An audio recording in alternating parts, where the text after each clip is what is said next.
Seguimos, ya está con nosotros Gastón Utrera. Buenas noches, Gastón. Buenas noches, ¿cómo te va? Bien, muchas gracias por formar parte del espacio. No, gracias por la invitación. Gastón, en este periodo de tiempo se ven los números de que está cayendo el consumo. ¿Cómo implica esto? ¿Qué implica para la economía? ¿Y ya se puede llamar a alguna especie de recesión? ¿O son preocupantes los números? ¿Todavía no? Sí, los números son preocupantes porque la actividad económica viene cayendo en lo que va del año. La actividad comercial viene cayendo producto de que cae el consumo por varias cuestiones. De hecho, hay números acá en Córdoba generados por Fedecom que muestran una caída de entre 7 y 8% en el arranque del año en volúmenes de actividad comercial en el comercio minorista de la provincia de Córdoba. Y eso es consecuencia de que prácticamente todo lo que hoy está ocurriendo es recesivo con relación al consumo, a la actividad comercial. Probablemente el principal factor por detrás de esta caída del consumo es la fuerte caída del poder adquisitivo de los salarios. Los salarios venían prácticamente empatándole a la inflación durante 2012 y durante gran parte de 2013, pero habiendo cerrado las paritarias a principios de 2013 con aumentos salariales muy cercanos a una inflación que venía siendo estable en torno al 24-25%, cuando se acelera la inflación al final del año, ahí empieza un proceso de fuerte caída del poder adquisitivo de los salarios que obviamente se profundizó en el arranque del año por la mayor inflación de este trimestre. ¿Tiene algo que ver la falta de confianza también? Sí, probablemente, por ahí pero en el tema de endeudarse. Y lo que ocurre es que además se ha encarecido fuertemente el endeudamiento. Han subido las tasas de interés, parte de eso es consecuencia, o gran parte de eso es consecuencia de la política que está implementando el Banco Central, pero con mayores tasas de interés se aumentan los intereses, por ejemplo, de los saldos con tarjetas de crédito. Entonces familias que venían pagando el mínimo de repente tienen que reducir otros consumos para saldar o para pagar el saldo de sus tarjetas de crédito, para parar ese alto costo financiero. También se han acortado los plazos de financiación con las tarjetas de crédito. Entonces, sumando ese mayor costo financiero a la pérdida de poder adquisitivo de los salarios, que se profundiza con la aceleración de la inflación durante la primera parte del año y con la suba de algunas tarifas que recién se va a ver en los próximos meses, todo eso tira para abajo el consumo. Obviamente parte de eso se va a aliviar ahora desde este mes y el mes que viene cuando empiezan a llegar los aumentos salariales. Y en los últimos meses, Utrera, que por ejemplo la mayoría de las paritarias habían terminado en octubre del año pasado, digo el porcentaje de aumento de los trabajadores, y ahora vuelven a tener uno con el salario de abril o de marzo, cercano al 20% por este desdoblamiento que hacen. ¿Qué porcentaje de pérdida en el valor adquisitivo han tenido en relación a la inflación o lo han mantenido en estos últimos 6 meses? Yo te diría lo siguiente. Primero, si nosotros comparamos los últimos 6 meses, tomamos siempre el primer periodo del año en el cual siempre el poder adquisitivo de los salarios cae, porque arrancan todos los años con salarios viejos y con precios nuevos. Entonces hay un patrón sistemático de caída de poder adquisitivo de los salarios al principio del año, recuperación desde abril en adelante y caída al final. Pero ese patrón de caída, recuperación y caída ocurría en 2010, 2011, con el poder adquisitivo de los salarios terminando el año por encima de como había terminado el año previo, especialmente en 2011, y eso ya se empieza a acabar en el año 2012, cuando el año termina prácticamente igual que como había terminado el año previo en términos de poder adquisitivo de los salarios, pero en 2013, hacia finales del año, entre septiembre y octubre, ahí empieza a caer más fuertemente que lo habitual el poder adquisitivo de los salarios, cae fuertemente en el arranque del año. Hoy estamos alrededor de un 10% abajo del año pasado en términos de poder adquisitivo de los salarios. Parte de eso se va a recuperar ahora cuando lleguen los aumentos salariales, pero así todo, el año va a terminar durante todo el segundo semestre con poder adquisitivo de los salarios no solo por debajo del año pasado, sino por debajo de los 2 años previos. Es decir, la caída va a ser muy fuerte, va a ser alrededor, suponiendo que la inflación no se acelere y de acá hasta final de año siga en alrededor del 2% mensual, va a haber una caída de entre 3 y 4% del poder adquisitivo de los salarios, adicional al 5% que ya cayó el año pasado. ¿Y cuál sería más o menos el número de la inflación para este año? Mirá, es muy difícil saberlo porque todavía hay varias cosas que hay que esperar de lo que haga el gobierno en términos de política económica. ¿Hemos superado el dígito en estos 3 meses ya medidos? ¿En los dos Sí, dígitos? claro. Ya tenemos 2 dígitos de inflación. En los primeros 3 meses del año, según inflación oficial de INDEC, los 3 primeros meses del año suman un número redondo del 10%.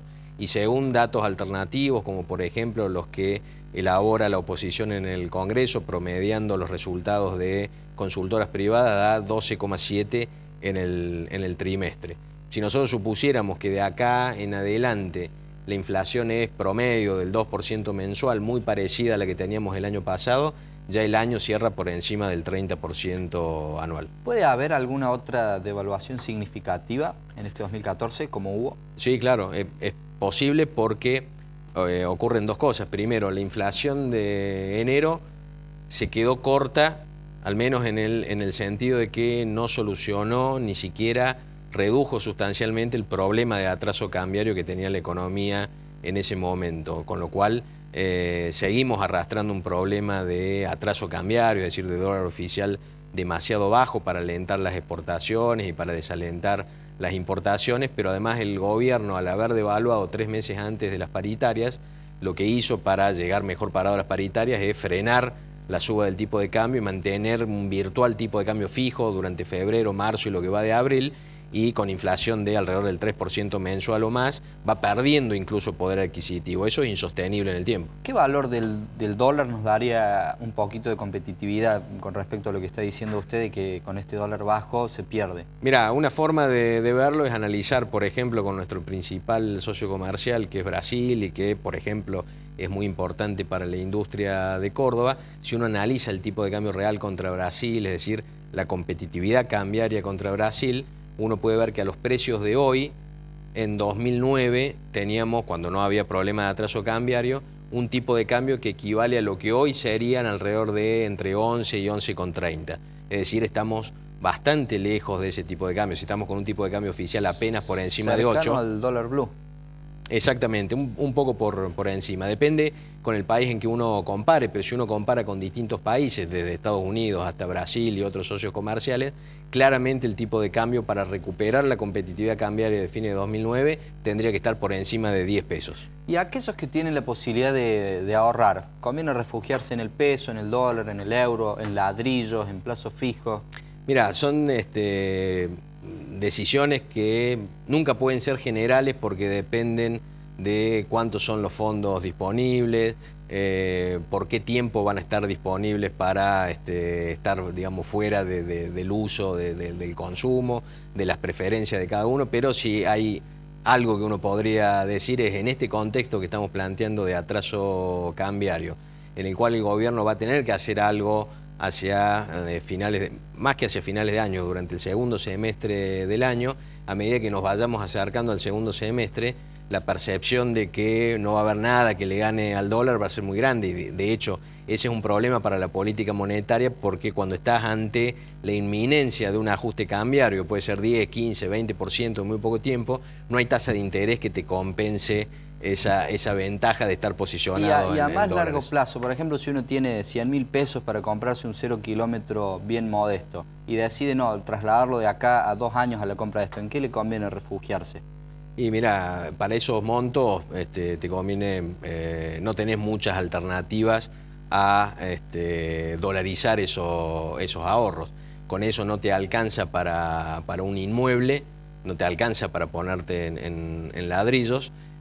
Si te mantenés en pesos, en plazos fijos, en realidad le terminás perdiendo contra la inflación y probablemente también contra el dólar, dependiendo de los escalones que tenga. Obviamente está la complicación de que hoy no es tan fácil trasladar excedentes en pesos a dólares, porque si son excedentes que están en blanco, los límites para comprar dólares son dependiendo del flujo de ingresos y no del stock de esos 100.000 pesos de ahorro. Recién hablábamos con la legisladora de la presión impositiva. ¿Cómo está la provincia con respecto, por ejemplo, a Buenos Aires o a países vecinos con respecto a esto?